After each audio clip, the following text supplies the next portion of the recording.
MakerBot, and last week we raised a little bit of a ruckus launching this machine.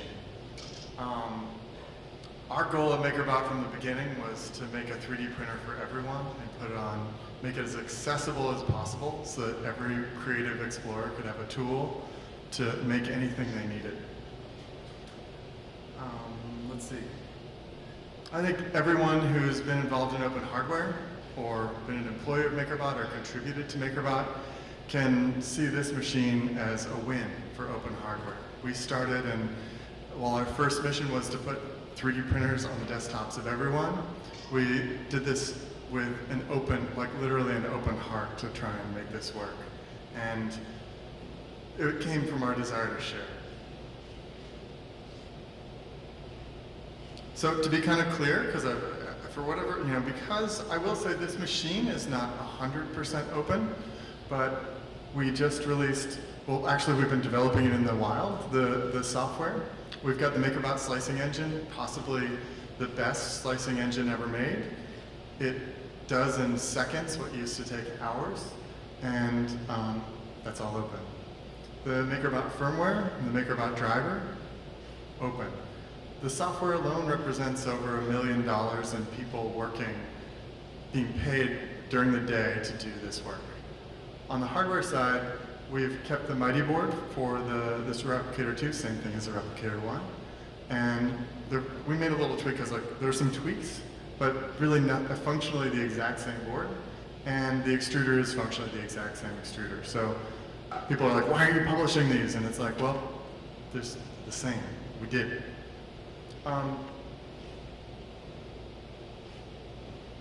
So we're really proud to put these things out in the world.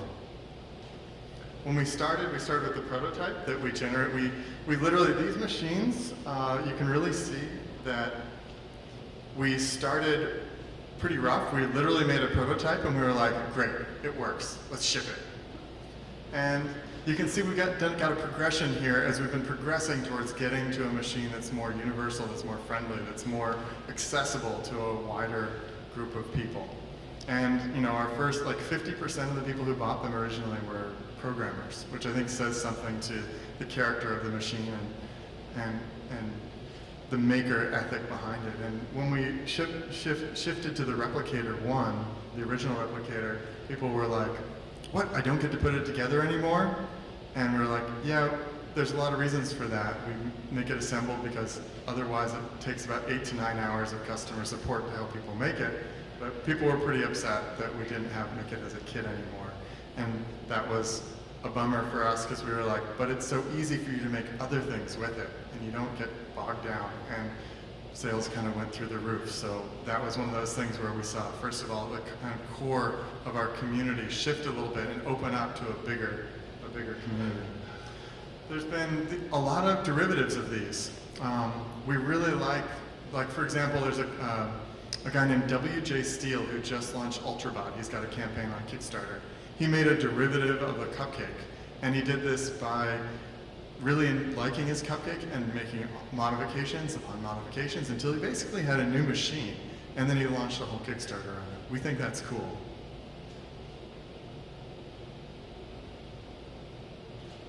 Stuff like this, so this is a MakerBot on Alibaba, and for about half the cost that you can get the original Replicator. And I got a lot of flack. People said, you did open source hardware. This is totally allowed underneath the licenses you release things under. Like, what do you what did you expect? And it's true. They're right. This is a result of something that we did, but it doesn't mean we have to like it. So some of the shifts we've just made that have made some people grumpy. We're not currently releasing the design files of for the body of the MakerBot Replicator. The Replicator 2. The Replicator 1's open. That's because it's powder-coated steel, and unless you have an open source steel bender, you're not going to be able to do this. It's not something you can do at home. It's something that really you have to have a manufacturing facility to do. We're also not sharing the GUI of MakerBot Makerware, which is the software that runs it. And that's just because we want to have a chance to really control the look and feel and the experience of the user.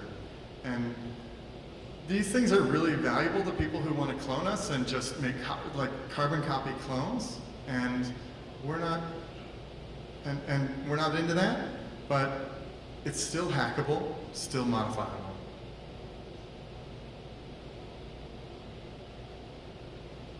You know, we got a lot of criticism for this, and I personally am used, been on the internet for a long time, so I'm used to bad language and disrespectful behavior.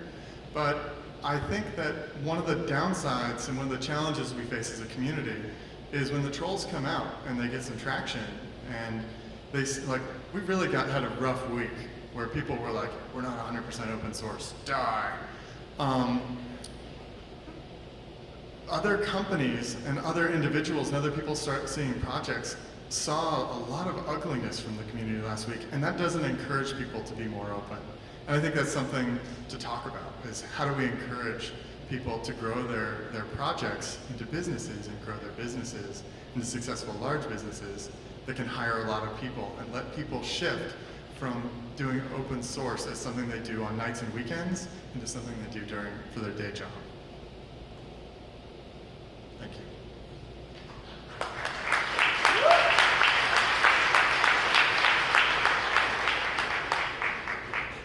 So I get to, that was I wanted to address that and kind of wrap that up and kind of show you, hopefully, a little bit about this. I've written about this extensively, spent my weekend responding to comments and on the MakerBot blog, so if you want to get more into that, there's more information there.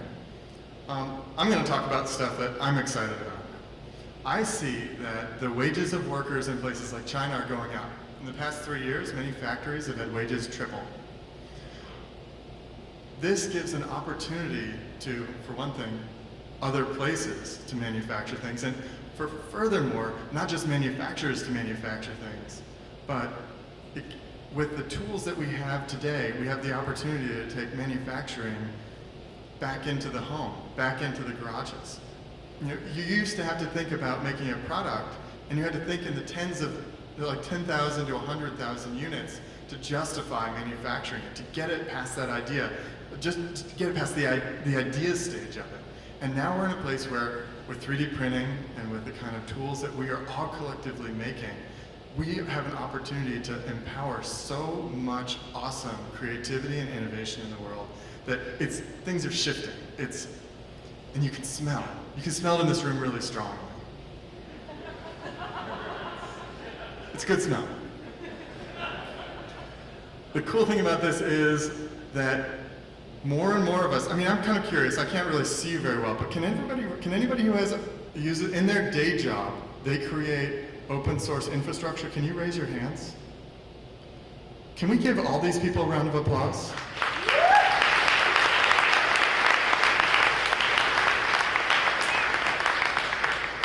What do we have to do so that all of you can raise your hands for that question, so that we can all be contributing to the greater good? So, just basically explain the second one too. Great. Okay. I'm getting my warning. So, the big what happens next is going to really be powered, and people are going to be inspired by what what happens next is going to happen because of the people in this room and how they inspire others and what they do to make that happen.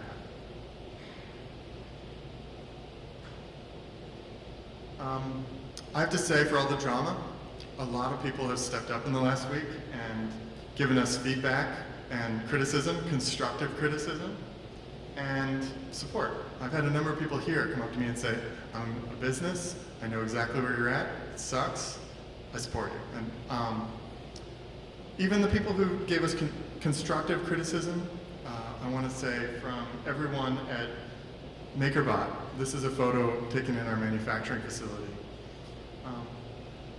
Thank you for supporting us. I think that's it. So, thank you very much.